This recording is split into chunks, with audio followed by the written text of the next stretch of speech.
Kalp bozukluğu var, ritim bozuk. O kadar güzel dostuz ki yolu kaybettik. Yok. Şimdi kalktık, bizi kaçırırlarsa Neslihan diyor ki benim böbreklerim alırlar. Dedim senin böbreklerin iyi çalışmıyor. Kibar abla diyor ki onun kalbi iyi çalışıyor. Kalp çalışmıyor. Kibar ablanın kalbinde stent var, onu almazlar. Onun her yeri iyi çalışıyor. Yok kalbim çalışmıyor. Kibar ablanın böbrekleri iyi. Sevgi ablanın beynini çalsınlar. Onun beyni fena çalışıyor, fenalar. Sessiz sessiz düşünüyor. Sessizsin anam benim. Anamın tek akciğeri var. Onun bakayım.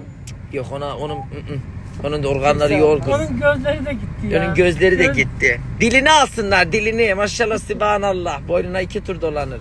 Kendimden biliyorum. Anamın oğluyum çünkü. Buse Hanım. Buse 5 para etmez. Ele ki ayağı ağır bir karı.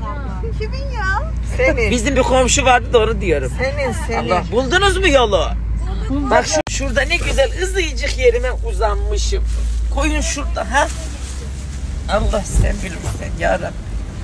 Ben yattım sen kaldır, Allah kaldırmazsan dilimle imanımla gönder Allah.